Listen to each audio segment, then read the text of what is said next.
साल ट्रेडिङले पठाए bonus share अभौतिकीकरण गराउन आग्रह। साल ट्रेडिङ कर्पोरेसन लिमिटेडले आफ्ना सेयर धनीहरूको हितग्राही खातामा बोनस सेयर जम्मा गरेको छ। कम्पनीको कार्तिक 16 गते मंगलबार सम्पन्न भएको 54औं वार्षिक साधारण सभाले पारित गरेको 20% बोनस सेयर कार्तिक 1 गतेसम्म सेयर अभौतिकीकरण गराएका सेयर धनीहरूको सम्बन्धित हितग्राही खातामा जम्मा गरिएको कम्पनीले जनाएको छ। त्यसैगरी कम्पनीले हालसम्म आफ्नो सेयर अभौतिकीकरण नगरेका सेयर धनीहरूलाई शीघ्र सेयर अभौतिकीकरण गरी आफ्नो बोनस सेयर प्राप्त गर्नका लागि आग्रह गरेको छ। त्यस्तै सेयर धितो राखेका सेयर धनीहरूलाई पनि सम्बन्धित बैंक तथा वित्तीय संस्थाबाट फुकुवा पत्र अनिवार्य पेश गरे पश्चात मात्र बोनस सेयर वितरण गरिनेछ।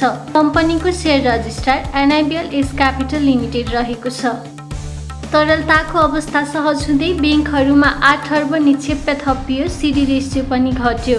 गत साता बैंक तथा वित्तीय संस्थाहरूको निक्षेप 8 अर्ब रुपैयाँले बढेको छ। 48 खर्ब 11 अर्ब रुपैयाँ निक्षेप रहेकोमा गत शुक्रबारसम्म निक्षेप बढेर 48 खर्ब 19 अर्ब पुगेको छ।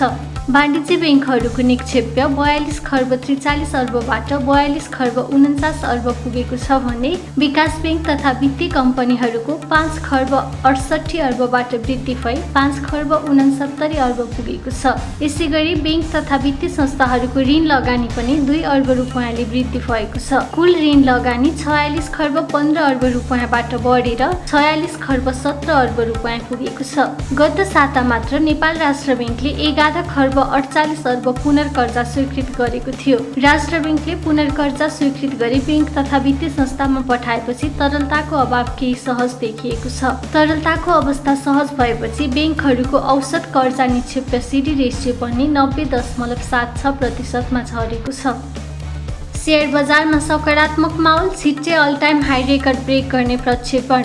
साताको दोस्रो कारोबार दिन आज सोमबार पनि शेयर बजारमा सकारात्मक माहौल देखिएको छ। नेप्से परिसूचक सँगसँगै कारोबार रकम पनि अघिल्लो दिनको तुलनामा बढेको छ। शेयर बजारमा ठूला लगानीकर्ताहरू प्रवेश गरिसकेका र बजारमा सकारात्मक माहौल देखिएको हेर्दा छिट्टै बजारले all time high record break गर्ने प्रक्षेपण गर्न सकिने लगानीकर्ता प्रसन्न ढुङ्गानाले बताएका छन्। नेपाली स्टक एक्सचेन्जका अनुसार आज सोमबार शेयर कारोबार मापक नेप्से परिसूचक 32.03 अङ्कले बढेर 2616.94 बिन्दुमा पुगेको छ। नेप्से 1.24% बढेको हो। सेन्सेटिभ परिसूचक पनि 5.86 अङ्कले बढेर 487.87 बिन्दुमा पुगेको छ। कुल 230 वटा कम्पनीको 82,05,052 किता सेयर खरिद बिक्री हुँदा 4 अर्ब 53 करोड 30,17,178 रुपैयाँ 58 पैसा बराबरको कारोबार भएको नेप्सेले जनाएको छ। स्टकका अनुसार कारोबार भएका कुल 13 उपसमूह मध्ये आज उत्पादन तथा प्रशोधन बाहेक बाँकी 12 वटा उपसमूहको सेयर बढेको छ। सोमबार पनि हिमालयन डिस्टिलरीको नै सर्वाधिक कारोबार भएको छ। कम्पनीको 28 करोड 44,70,000 रुपैयाँ बराबरको कारोबार भएको हो। आज मध्य भोटेकोशी जलविद्युत कम्पनी लिमिटेडको सेयर मूल्यमा सकारात्मक सर्किट लागेको छ। कम्पनीको सेयर मूल्य 10% बढेर प्रति किता 177 रुपैयाँ 10 पैसा पुगेको छ। यस दिन रोडो जलविद्युत परियोजना कम्पनी लिमिटेडको सेयर मूल्य सबैभन्दा धेरै घटेको छ। कम्पनीको सेयर मूल्य 2.59% घटेर 904 रुपैयाँमा झरेको छ।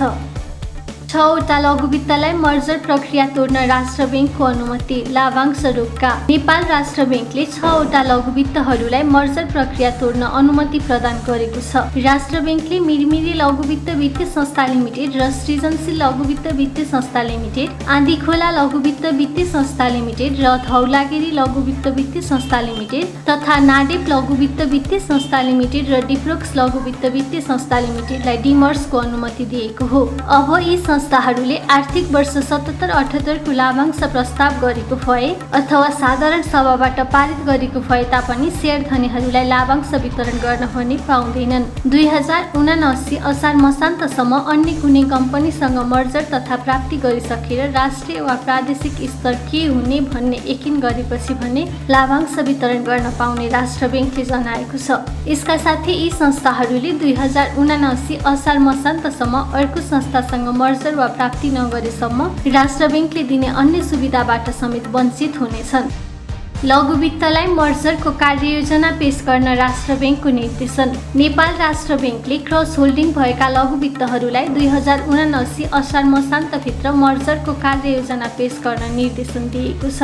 नेपाल राष्ट्र ब्याङ्कले ब्याङ्कबाट घ वर्गको इजाजत पत्र प्राप्त लघु वित्त वित्तीय संस्थाहरूलाई जारी गरिएको एकीकृत निर्देशन 2077 मा संशोधन गर्दै इजाजत पत्र प्राप्त क, ख र ग वर्गका एउटा ब्याङ्क तथा वित्तीय संस्थाको 10% भन्दा बढी शेयर स्वामित्व रहेका संस्थाहरूबीच एक आपसमा र वा इजाजत पत्र प्राप्त एक भन्दा बढी क, ख र ग वर्गका ब्याङ्क तथा वित्तीय संस्थाको 51% भन्दा बढी शेयर स्वामित्व रहेका लघु वित्त वित्तीय संस्थाहरूलाई एक आपसमा गाभ्न, गाभिन वा प्राप्तिमा जान 2079 असार मसान्तभित्र ब्याङ्क समक्ष कार्ययोजना पेश गर्न निर्देशन दिएको हो।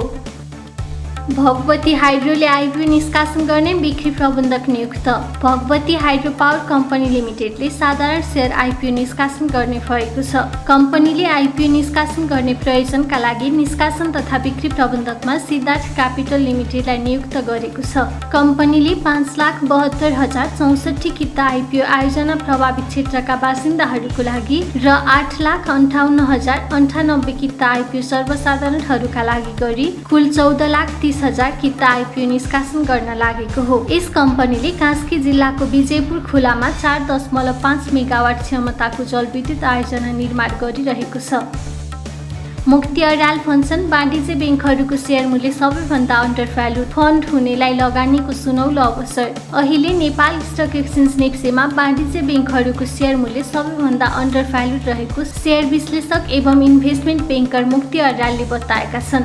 रिटर्नको हिसाबले हेर्दा अन्य क्षेत्रको तुलनामा वाणिज्य ब्याङ्कहरूको रिटर्न धेरै नै राम्रो देखिएको र ब्याङ्कहरूले वार्षिक रूपमा दिने लाभांशको तुलनामा ब्याङ्कहरूको सेयर मूल्य धेरै नै अन्डर भ्यालु देखिएको उनी बताउँछन्। अझ पछिल्लो करेक्सनपछि बजारमा यो क्षेत्रको कम्पनीहरूको सेयर मूल्य त डिस्काउन्टेड प्राइसमा नै देखिएको बताउँदै उनले जोसँग अहिले फन्डको उपलब्धता छ उनीहरूका लागि यो बजार प्रवेशको लागि उत्तम समय रहेको बताए। हामीले एक वर्ष अथवा 1100 को इन्डेक्सको लेभलमा हेर्ने हो भने आज अथवा इन्डेक्स लगभग 3200 पुग्दाखेरिको लेभलमा हेर्ने हो भने वाणिज्य ब्याङ्कहरू पनि एक गुना अथवा त्योभन्दा बढी भएकै हो, नभएको होइन। तर अरू सेक्टरहरू धेरै हुने 2, 3, 4 गुना बढ्ने अनि वाणिज्य ब्याङ्क चाहिँ मात्रै चाहिँ होइन 1 गुना अथवा भनौँ न 2 गुना मात्रै चाहिँ बढ्दाखेरि नबढेको भन्ने फिल भएको हो, तर नबढेको चाहिँ होइन।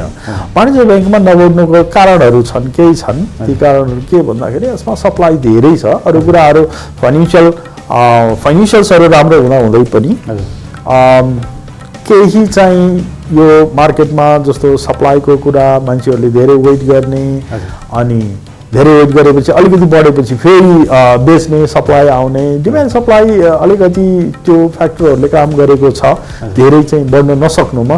र फेरि पहिला चाहिँ वाणिज्य ब्याङ्कहरूलाई बडो चाहिँ अट्र्याक्टिभ मानिन्थ्यो। अब अहिले चाहिँ मानिसहरूको इन्भेस्टमेन्ट गर्ने प्याटर्न चाहिँ त्यो वाणिज्य ब्याङ्कहरूबाट अरू सेक्टरतिर चाहिँ गएको कारणले वाणिज्य ब्याङ्क लेस अट्र्याक्टिभ हुन गएको हो। तर इन टर्म्स अफ रिटर्न वाणिज्य ब्याङ्क लेस अट्र्याक्टिभ चाहिँ छैन। रिटर्न चाहिँ राम्रो पाइरहेको रिटर्न चाहिँ अरूहरूले भन्दा त वाणिज्य ब्याङ्कले नै राम्रो दिएको छ अहिलेसम्म। सो त्यो हिसाबले वाणिज्य ब्याङ्कहरूको मूल्य प्राइस योभन्दा त बढी नै हुनुपर्छ। झन् अब अहिले आजको डेटमा त हेभिली डिस्काउन्टेड छ, अन्डर भ्यालुड छ, सबभन्दा सस्तो नै छ। 300ले घटे सुनको भाव, 5 रुपैयाँले घटे चाँदी। सोमबार सुनको मूल्य तोलामा 300 रुपैयाँले घटेर प्रति तोला 93,100 रुपैयाँ कायम भएको छ। यता चाँदीको मूल्य पनि तोलामा 5 रुपैयाँले घटेर प्रति तोला 1,265 रुपैयाँमा कारोबार भएको नेपाल सुन चाँदी व्यवसाय महासङ्घले जनाएको छ।